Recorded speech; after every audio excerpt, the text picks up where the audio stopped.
আসসালামু আলাইকুম। প্রথমে ইসরায়েলি ফিলিস্তিন হিজবুল্লাহ যুদ্ধ চলছে, জানিয়ে দেব আমাদের হাতে থাকা সর্বশেষ বাংলা আন্তর্জাতিক গুরুত্বপূর্ণ সংবাদ। শুরুতেই ভয়াবহ এক সুখবর। আলহামদুলিল্লাহ, গোটা মুসলিম জাহানের জন্য অন্যতম এক সুখবর। এবার ইসরায়েলের সেই কঠোরপন্থী ইহুদিবাদী নিরীহ মুসলিম ফিলিস্তিনি জাতির গণহত্যাকারী দখলদারি নেতানিয়াহুর উপরে এবার হামলা। শুরুতে জানিয়ে দেব সংবাদ শিরোনাম। এবার নির্বাচনে ট্রাম্পকে সমর্থন নেতানিয়াহুর। অন্যদিকে গাজা যুদ্ধের বর্ষপূর্তিতে ইসরায়েলে হামলা চালালো হামাস হিজবুল্লাহ। আরও থাকবে, এক বছরে হামাসের 40,000 স্থাপনায় বোমা হামলা চালিয়েছে ইসরায়েলি বাহিনী। অন্যদিকে হোয়াইট হাউসের সামনে গায়ে আগুন লাগিয়ে আত্মহত্যির চেষ্টা ফিলিস্তিনি সাংবাদিকের। সর্বশেষ থাকবে, ইসরায়েলি বন্দুকধারী গুলিতে নারী পুলিশ সহ নিহত 2, আহত 10 জনের বেশি। এতক্ষণ শুনছিলেন সংবাদ শিরোনাম, এবার বিস্তারিত। তার আগে কে কোথা থেকে আমাদের ভিডিও দেখছেন ও শুনছেন জানিয়ে দেবেন কমেন্টের মাধ্যমে, এবং ভিডিওটি ভালো লাগলে অবশ্যই একটি লাইক করবেন, চ্যানেলটি সাবস্ক্রাইব করে আমাদের সঙ্গেই থাকবেন। নির্বাচনে ট্রাম্পকে সমর্থন করেছেন নেতানিয়াহু। আসন্ন মার্কিন নির্বাচনে যুক্তরাষ্ট্রের প্রেসিডেন্ট ডোনাল্ড ট্রাম্পকে সমর্থন দিয়েছেন ইসরায়েলি প্রধানমন্ত্রী বেনিয়ামিন নেতানিয়াহু। সোমবার 7 অক্টোবর তুর্কি বার্তা সংস্থা আনাদুলো এজেন্সির এক প্রতিবেদনে এই তথ্য জানানো হয়েছে। প্রতিবেদনে বলা হয়েছে, জানা গেছে কমলা হ্যারিসের প্রতিদ্বন্দ্বী সাবেক প্রেসিডেন্ট ডোনাল্ড ট্রাম্পকে সমর্থন দিয়েছে নেতানিয়াহু যেন তিনি হোয়াইট হাউসে ফিরে যেতে পারেন। তবে এ ব্যাপারে কমলা হ্যারিসের কোনো মন্তব্য জানা যায়নি। নেতানিয়াহু ঘনিষ্ঠ বন্ধু কিনা জিজ্ঞাসা করা হলে হ্যারিস ফোকাস সরিয়ে নিয়ে বলেন, উভয় দেশের জনগণের মধ্যে জোট বেশি গুরুত্বপূর্ণ। উল্লেখ্য, নির্বাচন আসন্ন হওয়ার ইসরায়েলকে সমর্থন দেয়া যুক্তরাষ্ট্রকে স্থানীয় মুসলমানদের থেকে বেশ চাপে আছেন হ্যারিস, কেননা তার দলের প্রেসিডেন্ট জো বাইডেন ইসরায়েলের বিরুদ্ধে অবস্থান নিতে ব্যর্থ হওয়ার হতাশা তারা। ইসরায়েলের বিরুদ্ধে আরও শক্তিশালী অবস্থান নেওয়ার পক্ষে তারা। সূত্র আনাদুলো এজেন্সির। গাজা যুদ্ধের বর্ষপূর্তিতে ইসরায়েলে হামলা চালালো হামাস হিজবুল্লাহ।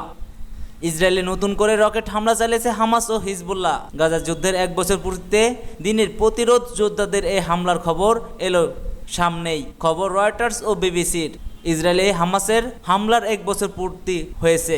এই হামলার পরপরই গাজায় পাল্টা হামলা চালায় ইসরায়েলি বাহিনী। তাদের হামলায় 41,000-এর বেশি ফিলিস্তিনি নিহত হয়েছে। তবে হামাস ও ইসরায়েলের যুদ্ধ এখন আর শুধু গাজায় সীমাবদ্ধ নেই। এই যুদ্ধের জের লেবানন, সিরিয়া একের পর এক হামলা চালাচ্ছে ইসরায়েলে। সেখানেও বহু মানুষ প্রাণ হারিয়েছে এবং বাস্তুচ্যুত হয়েছেন। ইসরায়েলের প্রতিরক্ষা বাহিনী IDF এর বরাতে বিবিসি জানিয়েছে, গাজার খান ইউনিস এলাকা থেকে সোমবার তেল আবিবে 5টি ক্ষেপণাস্ত্র নিক্ষেপ করা হয়েছে। এতে 2 জন আহত হয়েছেন। এই হামলায় জড়িত থাকার বিষয়টি নিশ্চিত করেছে হামাস। ব্রিটিশ সংবাদ মাধ্যমটি বলেছে, বিস্ফোরণের শব্দে আইলোন মহাসড়কে যান চলাচল। সড়কটি তেল আবিবের পূর্বে সীমান্তে অবস্থিত। ইসরায়েলি অ্যাম্বুলেন্স সার্ভিস MDA বলেছে, মধ্য ইসরায়েলে রকেটের শ্রাম্পনেলের আঘাতে 30 বছর বয়সী 2 নারী হালকা আহত হয়েছেন। তাদের হাসপাতালে নেওয়া হয়েছে, তারা এখন সুস্থ আছেন। এদিকে রয়টার্স জানিয়েছে, সোমবার ভোরে ইসরায়েলেও হামলা চালানো হয়েছে। 1 বছরে হামাসের 40,000 স্থাপনায় বোমা হামলা চালিয়েছে দখলদারি ইসরায়েল। অবরুদ্ধ গাজায় ইসরায়েলি আগ্রাসনের 1 বছর পূর্ণে দীর্ঘ এই সময়ে উপত্যকাটিতে ক্রমাগত বেড়েছে নিহতের সংখ্যা। 1 বছরে পেরিয়ে গেলেও থামছে না এই মৃত্যুর মিছিল। ইসরায়েলের মুখ হামলায় ধসে পড়েছে বহু ভবন, একেবারে ধ্বংসস্তূপে পরিণত হয়েছে পুরো গাজা। খাবার নেই, পানি নেই, নিরাপদ কোনো আশ্রয়ও নেই। সব মিলিয়ে তীব্র মানবিক সংকটে দিশেহারায় দিন গুনছে গাজাবাসীরা। ইসরায়েলের গুলি আর ক্ষুধার ভয় ছাড়াও মহামারীর আতঙ্কে দিন কাটছে তাদের। বিপদে জর্জরিত গাজার চারিদিকে শুধুই হাহাকার, তবুও যুদ্ধ থামার কোনো নাম নেই। 1 বছরের গাজায় হামাসের 40,000-এর বেশি লক্ষ্যবস্তুতে বোমা হামলা চালিয়েছে দখলদার এই ইসরায়েল বাহিনী। সোমবার দখলদার দেশটির সামরিক 4,700টি টার্নেলের মুখ খুঁজে পাচ্ছে তারা। ধ্বংস করেছে 1,000টি রকেটের লঞ্চার সাইট। ইসরায়েলি সামরিক বাহিনী আরও জানিয়েছে, এই 1 বছরে তারা গাজায় হামাসে 8 জন ব্রিগেড কমান্ডার, 30 জন ব্যাটালিয়ন কমান্ডার এবং 165 জন কোম্পানি কমান্ডারকে হত্যা করেছে। যুদ্ধ শুরুর পর থেকে এখন পর্যন্ত গাজার 66% ঘরবাড়ি সম্পূর্ণ ধ্বংস হয়ে গেছে বলে জানিয়েছে জাতিসংঘ। গাজার সরকারি গণমাধ্যম কার্যালয়ের এক প্রতিবেদনে বলা হয়েছে, ইসরায়েলি হামলায় আগস্ট পর্যন্ত 200 সরকারি ভবন, 122টি বিদ্যালয় ও বিশ্ববিদ্যালয় ধ্বংস হয়েছে। এছাড়া নিহতদের অধিকাংশ নারী পুরুষ, এদের নিয়ে রয়েছে অনেক সহিংসতা।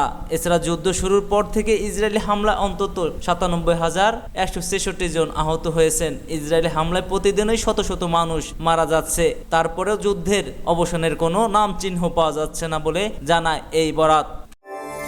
হোয়াইট হাউসের সামনে গায়ে আগুন লাগিয়ে আত্মহত্যির চেষ্টা। যুক্তরাষ্ট্রের হোয়াইট হাউসের সামনে নিজের গায়ে আগুন লাগিয়ে আত্মহত্যির চেষ্টা করেছে এক ফিলিস্তিনিপন্থী সাংবাদিক। ফিলিস্তিনিপন্থী বিক্ষোভ চলাকালীন সময়ে আত্মাহুতির চেষ্টা করেন তিনি। এক প্রতিবেদনে দেশটির সংবাদ মাধ্যম নিউ ইয়র্ক পোস্টে তথ্য জানা যায়। প্রতিবেদনে বলা হয়, আত্মহত্যির চেষ্টাকারী ফটো সাংবাদিকের নাম স্যামুয়েলস মেনা জুনিয়র। স্থানীয় সময় এই ঘটনাটি ঘটেছে। গাজায় ইসরায়েলি আগ্রাসনের 1 বছরকে সামনে রেখে শনিবার ওয়াশিংটন থেকে লস অ্যাঞ্জেলসের পর্যন্ত বিভিন্ন শহরে বিক্ষোভ করতে রাস্তায় নেমে আসেন ফিলিস্তিনিপন্থী বিক্ষোভকারীরা। বিক্ষোভ চলাকালীন সময়ে হোয়াইট হাউসের সামনে ফটো সাংবাদিক স্যামুয়েলস আত্মহত্যির চেষ্টা করেছেন। বিশ্বব্যাপী যুদ্ধবিরতির দাবিতে হওয়া আন্দোলনের অংশ হিসেবে তিনি নিজের গায়ে আগুন দিয়েছিলেন বলে দাবি করেন তিনি। খবর AI।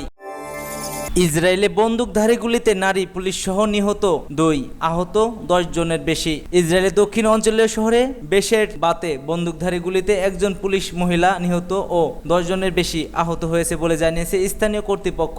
সোমবার 7 অক্টোবর এক প্রতিবেদনে ব্রিটিশ সংবাদ মাধ্যম BBC নিউজ এ তথ্য জানায়। প্রতিবেদনে বলা হয়, স্থানীয় সময় রোববার শহরের কেন্দ্রীয় বাস স্টেশন এ হামলা ঘটনা ঘটে। এ ঘটনাকে সন্দেহভাজন সন্ত্রাসী হামলা হিসেবে অভিভূত করেছে পুলিশ। তবে ঘটনাস্থলে বন্দুকধারীকে গুলি করে হত্যা করেছে পুলিশ। এ হামলার পর দক্ষিণ জেলার বিপুল সংখ্যক পুলিশকে ঘটনাস্থলে মোতায়েন করা হয়েছে। বন্দুকধারীর গুলিতে নিহত নারী পুলিশ সদস্যের নাম সেরা ছায়া সুসলিক, 19 বছর বয়সী মুসলিম ইসরায়েলের সীমান্ত পুলিশের সার্জেন্ট ছিলেন তিনি। চিকিৎসকরা আহতদের মধ্যে জন 10কে চিকিৎসা প্রদান করেছেন, যাদের মধ্যে কয়েকজন গুলিবদ্ধ হয়েছে। আহতদের মধ্যে একজনের অবস্থা খুবই গুরুতর এবং অন্য কয়েকজনের অবস্থা মোটামুটি ভালো বলে জানিয়েছে সেখানে চিকিৎসকেরা। সূত্র AI।